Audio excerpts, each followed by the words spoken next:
శ్రద్ధగా విను. జీవిత రహస్యాన్ని తెలుసుకో. లోకం యొక్క వాస్తవిక రూపాన్ని అర్థం చేసుకో.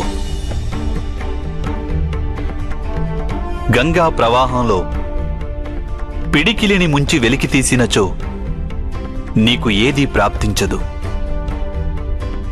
కాని అరచేతులతో దోసిలి పట్టి గంగా ప్రవాహంలో ముంచితే ఆ గంగా జలంతో నీ జీవితం పావనమవుతుంది. పరబ్రహ్మం విభాజన చెంది పురుషుడు ప్రకృతి ఉద్భవించాయి. అప్పుడు పురుషుడు అంటే పరమాత్ముని అంశ ఆత్మగా మారి ప్రకృతిలోని ప్రతి వస్తువులోనూ నివసించడం జరిగింది. ఆ ఆత్మను మోహం, అంధకారం ఆవరించాయి పార్థ. ఆ మోహ నిద్ర నుండి జాగృతమై తనని తాను పరమాత్ముని అంశగా తెలుసుకోవడమే ఆత్మ యొక్క కర్తవ్యం, ఉద్దేశ్యం. అదే జీవన కార్యం. కాని మాధవ, ఒకవేళ ప్రతి ఆత్మ పరమాత్మ అంశ అయితే మరి ఉన్నతి అధోగతి స్వయంగా పరమాత్మే చేస్తున్నాడా? బురదలో పడిన రత్నం ఏ విధంగా ప్రకాశించదో అదే విధంగా ప్రకృతిలోని 24 పదార్థాల నుండి వేరైన ఆత్మ అది ఒక పరమాత్మ అంశే అనే సత్యాన్ని విస్మరిస్తుంది. ఆత్మలు ఎక్కువ శాతం తమ దేహాన్నే సర్వస్వంగా భావిస్తాయి. తాము దేహానికి భిన్నమని అవి తెలుసుకోలేకపోతాయి. శరీరానికి కలిగే సుఖం, దుఃఖం, రుచి, వాసన ఇత్యాది అనుభవాలను అవి తమ అనుభవాలని భావిస్తుంటాయి. అసలు మార్పు కోసం ప్రయత్నం కూడా చేయవు.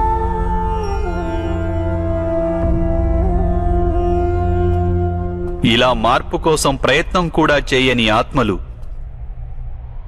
నిరంతరం అధర్మం చేస్తూనే ఉంటాయి. వాటిని జాగృతం చేసేందుకు దండన విధించడం అనివార్యం.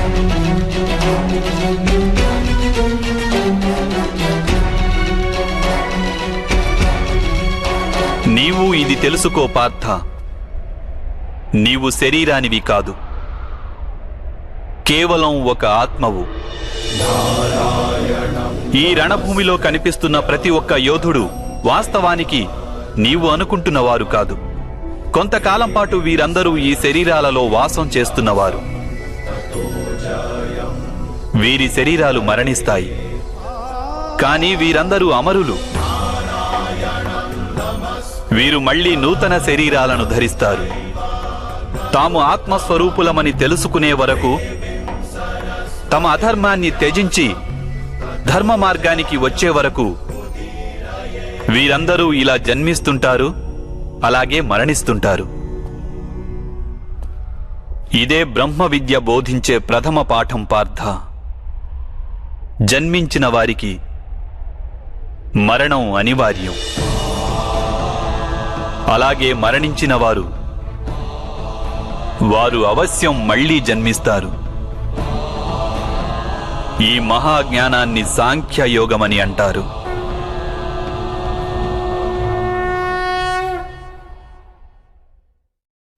ధర్మం, అధర్మం అంటే ఏమిటి మాధవ?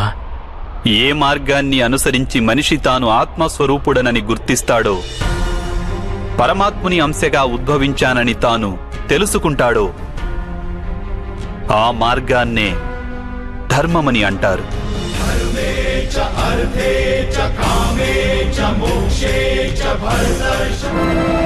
ఏ మనిషైతే ఇది తెలుసుకుంటాడో వాడు ఇతర మనుషులు, ప్రాణుల పట్ల నిర్దయ, కాఠిన్యం వహించడు. వానికి ఇది తెలుసు. జిహ్వను ఖండిస్తే బాధ కేవలం జిహ్వకే ఉండదు. దాని అనుభూతి శరీరమంతటికీ ఉంటుంది. అదేవిధంగా ఒక మనిషికి బాధ కలిగితే సమస్త లోకము ఆ బాధను అనుభవించి తీరుతుంది. ఈ లోకంలో ఏ ఒక్క మనిషి బాధను అనుభవిస్తున్నా ఈ ప్రపంచంలో ఏ ఒక్కరూ సంపూర్ణ సుఖాన్ని అనుభవించలేరు. కరుణతో నిండిన మనస్సు ఏ కార్యమైతే చేయాలనుకుంటుందో దానినే ధర్మమంటారు. అంటే అధర్మం అనేది అజ్ఞానానికి మారుపేరా? అయితే మరి అజ్ఞానుల పట్ల దయ చూపడం అవసరం కదా? దండించడంలో అర్థమేమిటి?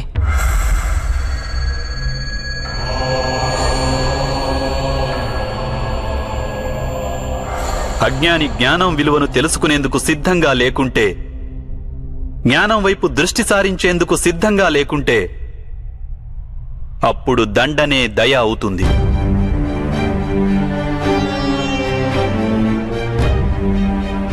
వాని పట్లనే కాదు, ఇతరుల పట్ల కూడా అవుతుంది.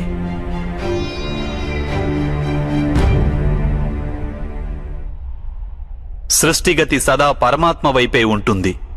ఇది అనివార్యము. కాని అప్పుడప్పుడు ఒక దుస్థితి ఉత్పన్నమవుతుంది.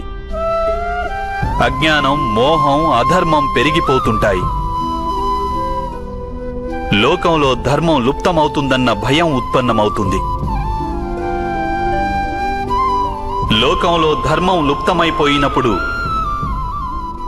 కరుణ నశించిపోతుంది. అదేవిధంగా సత్యం కూడా నశించిపోతుంది. రానున్న తరాలకు ధర్మం ప్రాప్తించాలంటే ఈరోజే అధర్మాన్ని నాశనం చేసి ధర్మాన్ని పునఃస్థాపించడం అనివార్యము పార్థ.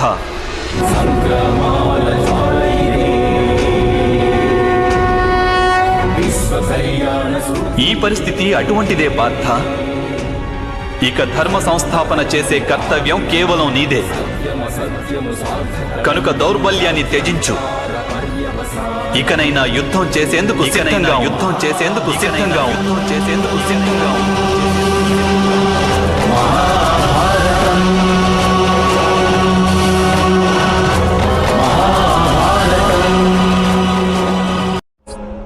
సత్వగుణ సంపద అని దేనిని అంటారు మాధవ? అహింస, సత్యం, క్రోధస్త్యాగ, శాంతి, పైశునం,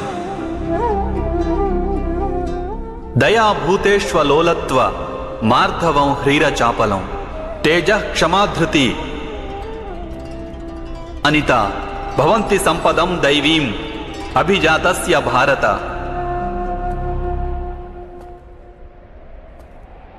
అకారణంగా సదా స్వార్థం కోసం హింసను చేయడం అధర్మం పార్థ. వాస్తవానికి అహింసయే పరమధర్మము. అహింసతో పాటు సత్యం, క్రోధం వహించకుండడం, త్యాగం, మనశ్శాంతి, నిందించకుండడం, దయాభావం, సుఖానికి ఆకర్షితుడు కాకుండడం, అకారణంగా ఏ కార్యము చేయకుండడం, తేజం, క్షమ, ధైర్యం, శరీర శుభ్రత, ధర్మానికి ద్రోహం చేయకుండడం, అహంకారం లేకుండా ఉండడం, ఈ గుణాలన్నింటినీ సత్వగుణ సంపద లేక దైవీక సంపదలని అంటారు. వీటి వలననే మనిషి పరమాత్మను అంటే నన్ను భక్తితో కొలుస్తాడు. తన జీవిత కర్తవ్యాన్ని నిర్వహిస్తాడు. ధర్మ సంస్థాపన చేయగలడు. అలాగే కర్మఫలానికై ఆశను త్యాగం చేసి జీవిస్తాడు. వానికి నేను నిస్సందేహంగా ఈ జన్మలో ఆనందాన్ని అందిస్తాను. మరణించిన పిమ్మట వానిని నాలో ఐక్యం చేసుకుంటాను. మనిషి తన సంతానం సుఖంగా ఉండాలని శ్రమపడతాడు మాధవ. సంతానం వలన సుఖపడాలన్న ఆపేక్ష ఎందుకు ఉండకూడదు? మనిషి తన సంతానం కోసం ఏది చేసినా అది వ్యాపారమా లేక ప్రేమా పార్థ? ప్రేమ మాధవ. మరి తాను చేసిన దానికి ప్రతిఫలం ఆశించడం ఎందుకు పార్థ? భవిష్యత్తులో లాభం కోసం వ్యాపారంలో ఎదురు చూస్తారు, ప్రేమలో కాదు. ఏ మనిషైతే తన సంతానం యొక్క ప్రవర్తనను తీర్చిదిద్ది సన్మార్గంలో నడుపుతాడో, తన సంతానానికి ప్రేమ, ధర్మ సంస్కారాలను నేర్పుతాడో, అతని సంతానం కూడా ఆ మనిషికి ప్రేమ, సంరక్షణను తప్పక అందిస్తారు. సంతానం చూపే ప్రేమ, ఆత్మీయుల ప్రవర్తన వారు చేసే కర్మలు పార్థ. ఒకరికి మరొకరి కర్మలపై ఎటువంటి అధికారమూ ఉండదని తెలుసుకో. వారి నుండి ఏదైనా ఆశించి ఆపేక్షించి ప్రయోజనమేమిటి?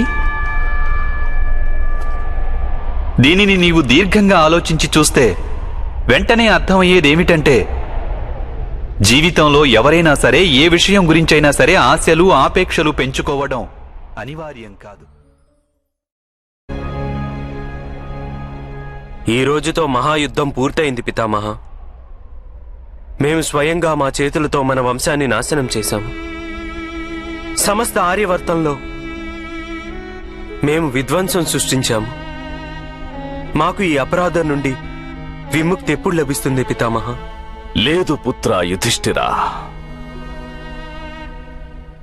నిజంగా మీరు అపరాధం చేసి ఉంటే వాసుదేవుడు మీకు సహకరించేవాడు కాదు.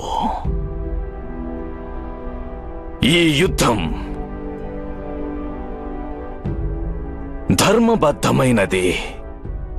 మీరు ఈ యుద్ధం చేసి మీ ధర్మాన్ని నిర్వర్తించారు.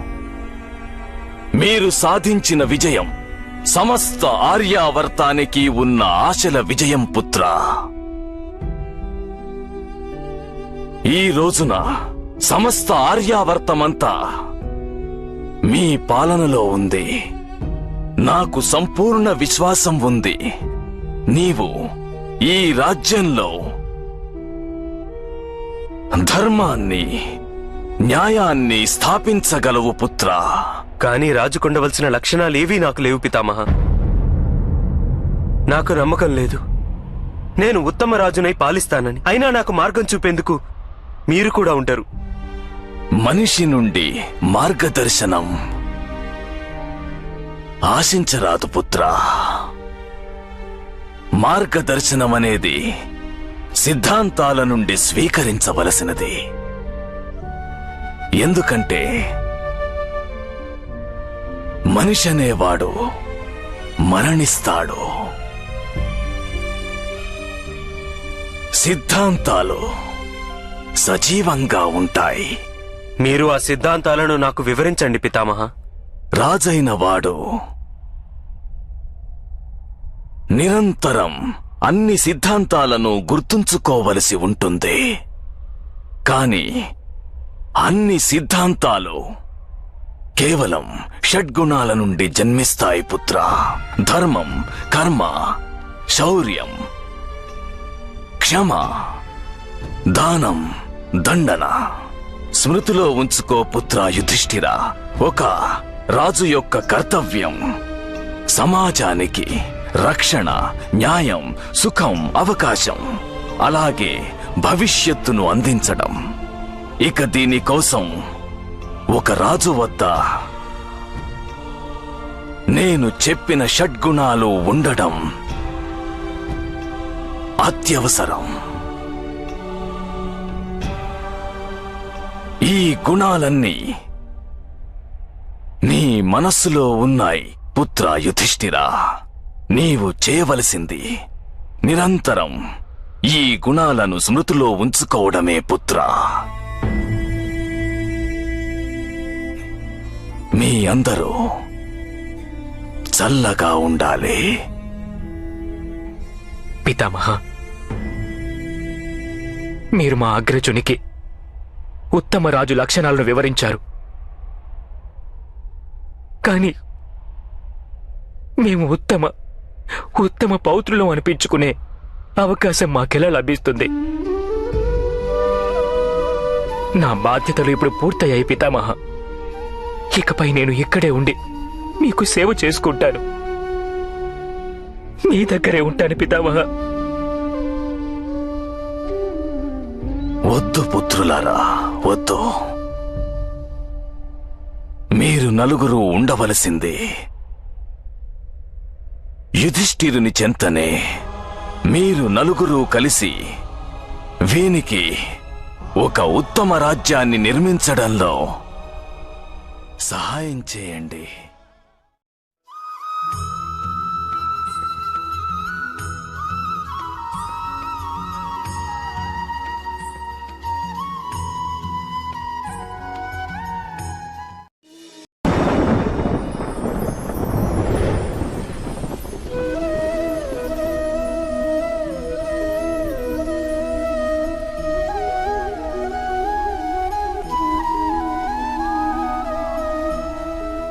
ఈ మహాభారత యుద్ధం, ఈ మహాభారత గాథ అనేక సత్యాలను ప్రస్తావిస్తుంది.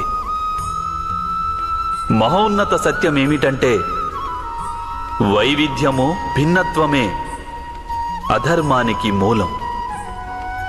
అయితే ఏకాత్మతయే ధర్మానికి ఆధారం. ఏ విధంగా? మీరే ఆలోచించండి. మనిషి హృదయం సుఖాలను ఆశిస్తూ, అధికారం, సంపదలకై కోరికలతో సదా నిండి ఉంటుంది. కానీ దైనందిన జీవితంలో మనిషి తన మాతాపితలు, సంతానం, తోబుట్టువులు, పత్నితో కూడా ఉచితంగానే వ్యవహరిస్తుంటాడు. వారికి ఏ అన్యాయమూ చేయడు. వాడు తన సుఖ సంపదలను సమభాగాలుగా పంచుకొని అనుభవిస్తాడు.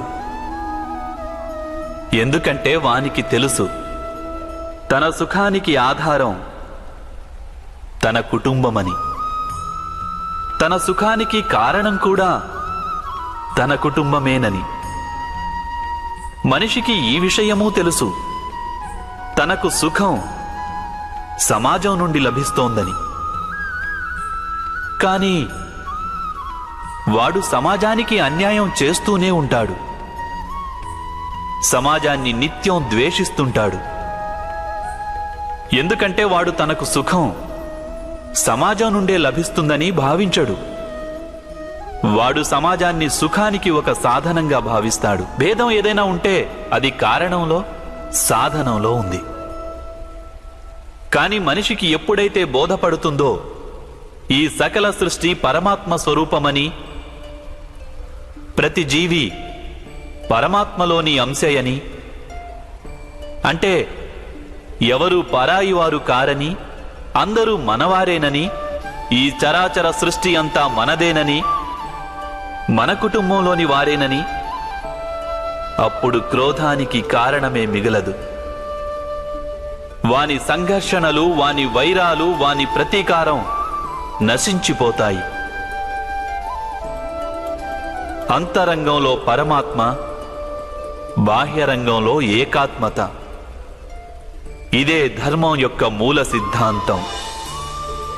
మహాభారత గాథ క్రోధం నుండి బోధనకు నడిపిస్తుంది.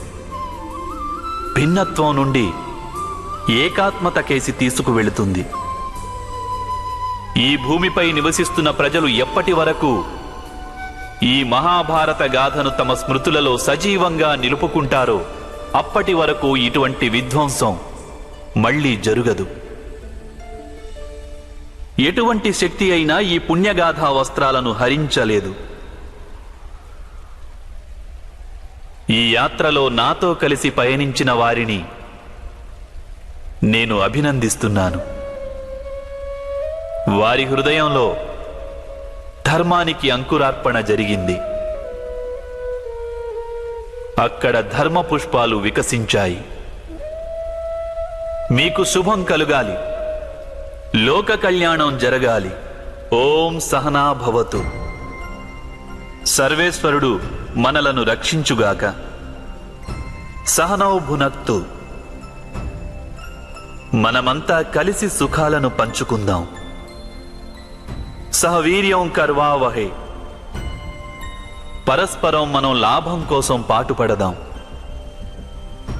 తేజస్వి నావధీతమస్తు. మనందరి జీవితం తేజస్సుతో నిండిపోతుంది. మా విద్విషావహే. పరస్పరం ఏ ద్వేషం, ఈర్ష్య ఉండరాదు.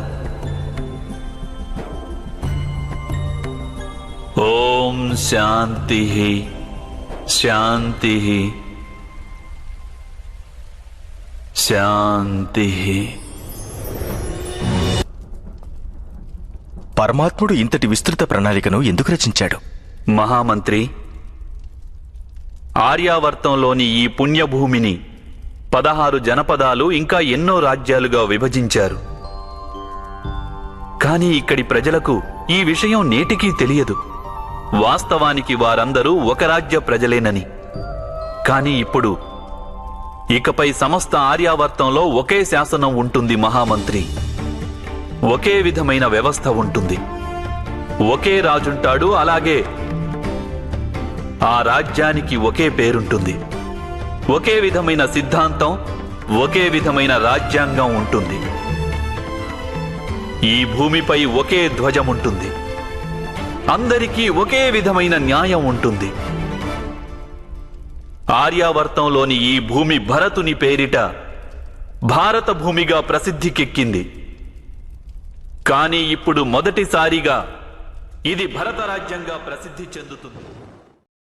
ఇకనైనా యుద్ధం చేసేందుకు సిద్ధంగా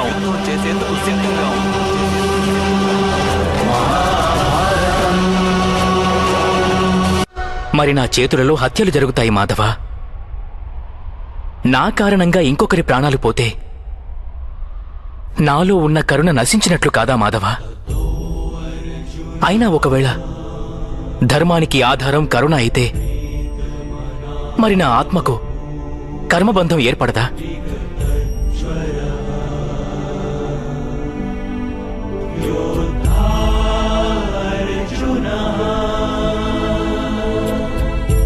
కర్మబంధం అనేది అవశ్యం ఏర్పడుతుంది. కానీ కార్యబంధం ఏర్పడే అవకాశం లేదు పార్థ. నీవు కర్మకు కార్యానికి మధ్య ఉన్న భేదమేమిటో తెలుసుకోవడం అవసరం. అన్ని కర్మలు కార్యాలే, కాని అన్ని కార్యాలు కర్మలు కావు. కర్మ అనే కార్యమేమిటంటే దానికి ఫలితం అనే ఆశ తోడై ఉంటుంది. మనిషి ఎప్పుడూ సుఖానికై, సంపదకై, ప్రశంసకై ఆశించి కనుక ఒక కార్యం చేస్తే వాడు ఆ కార్య ఫలితానికి బద్ధుడవుతాడు. ఎప్పుడైతే కర్మను ఫలితాన్ని ఆశించి చేస్తారో దానిని సకామ కర్మయోగం అంటారు. ఎప్పుడైతే కర్మను ఫలితాన్ని ఆశించకుండా చేస్తారో దానిని నిష్కామ కర్మయోగం అంటారు. ఈ కారణంగానే మనిషి మళ్లీ మళ్లీ జన్మించవలసి వస్తుంది. వాస్తవానికి మనిషిని ఏ కర్మ బంధించదు. ఆ కర్మకు తోడైన ఆశలే వానిని బంధిస్తాయి. ఏ విధంగా మాధవ? ఈ యుద్ధంలో గెలవాలన్న కోరిక నీకుంటే అందులో పరాజితుడవైతే నీకు దుర్భరమైన దుఃఖం కలుగుతుంది. ఆ దుఃఖం నీ చేత ఇతర కార్యాలు చేయిస్తుంది. దానివలన నీవు మళ్లీ జన్మించవలసి వస్తుంది. యుద్ధంలో నీవు విజయుడవైతే నీలో అహంకారం పెరుగుతుంది. ఆ అహంకారం నిన్ను విశ్వవిజేతవు కమ్మని ప్రేరేపిస్తుంది. నీ చేత హత్యలు చేయిస్తుంది. ఆ పాపం నిన్ను బంధిస్తుంది. ఆలోచించు. ఒకవేళ నీకు ఈ యుద్ధం పట్ల విజయానికై మోహం గాని, పరాజయ భయం గాని లేకుంటే ఈ యుద్ధం పూర్తయ్యాక నీకు సుఖం ప్రాప్తిస్తుందా లేక దుఃఖం ప్రాప్తిస్తుందా? సుఖం కాదు మాధవ, దుఃఖం కూడా కాదు. అంటే నీకు లభించే సుఖం, దుఃఖం, ఆవేదన, నిరాశ, అహంకారాలకు యుద్ధం కారణం కాదు. యుద్ధం పట్ల నీ మనస్సును ఎన్నో ఆశలు చుట్టుముట్టి ఉన్నాయి. అదే కారణం. నేనంటున్నది సత్యం కాదంటావా పార్థ?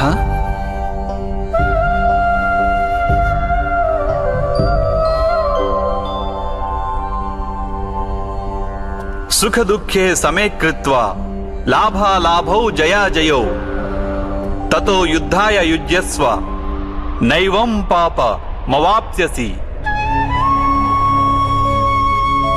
అంటే సుఖ దుఃఖాలను సమానంగా భావించి లాభం, హాని, జయాపజయాల గురించి ఆలోచించకుండా నీవు యుద్ధం చేస్తే కౌంతేయ, నీవప్పుడు పాపంలో భాగస్థుడవు కాబోవు.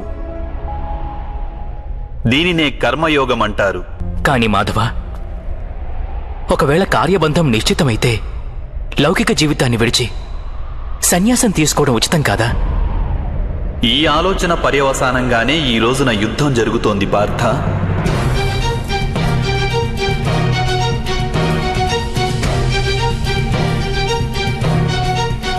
ఆలోచించు. ఎప్పుడైతే సత్వగుణం కలిగి ధర్మాన్ని తెలుసుకున్న వారు కర్మలను త్యాగం చేస్తారో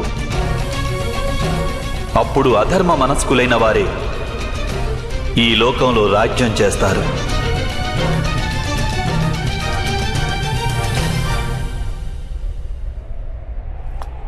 ఒకవేళ మహితాత్ములు లౌకిక జీవితాన్ని త్యజించి ఉండకుంటే ఈరోజు అధర్మం ఇంతగా పెరిగేది కాదు.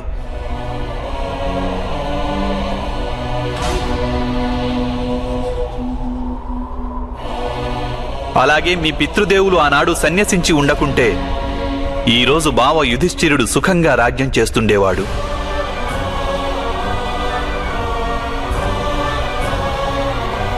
అలాగే తన ప్రజలకు న్యాయం ధర్మం గురించిన జ్ఞానాన్ని అందించేవాడు. కానీ బాధాకరమైన విషయం ఏమిటంటే సత్వగుణం నిండిన వారే లోకానికి లాభం చేకూర్చగలరు, కానీ వారే సన్యసించాలని ఆలోచిస్తారు. జలం బాష్పంగా మారి ఆకాశానికి చేరుతుంది. ఇక బురద అక్కడే పడి ఉంటుంది. అలాగే సత్వగుణం గల సజ్జనులు లోకాన్ని త్యాగం చేస్తుంటారు. ఇక తమస్సులో ఉన్న అధర్మపరులు లోకంలోని కార్యాలు చేస్తుంటారు. ఈ కారణంగానే లోకంలో పాపం అధర్మం పెరుగుతుంటాయి.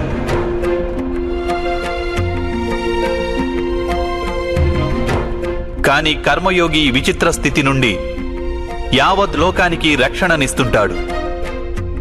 కర్మయోగి కర్మ ఫలితాన్ని త్యాగం చేస్తాడు, కానీ కర్మలను త్యాగం చేయడు.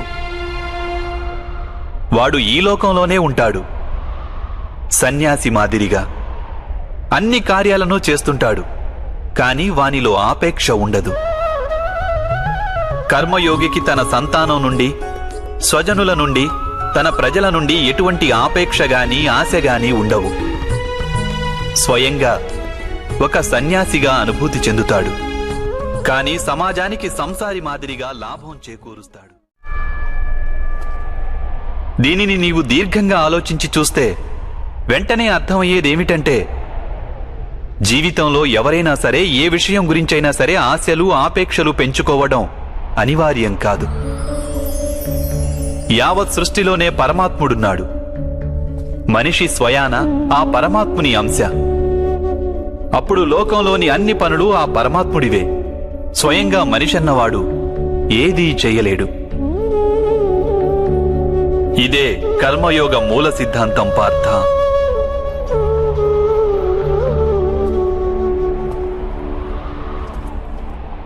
ఇప్పుడు నీవు కూడా కర్మయోగిగా మారి ఈ యుద్ధం చెయ్యక తప్పదు పార్థ.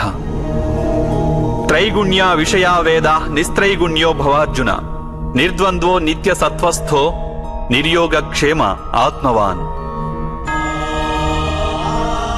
3 గుణాలను త్యజించి నిర్గుణుడివి అయిపో పార్థ. ద్వంద్వ ప్రవృత్తి నుండి ముక్తి లభిస్తుంది. సత్వగుణంతో విరాజిల్లుతూ పరమాత్మునిపై మనస్సును లగ్నం చేసి నీ కర్తవ్యాన్ని నిర్వహిస్తూ ఉండు.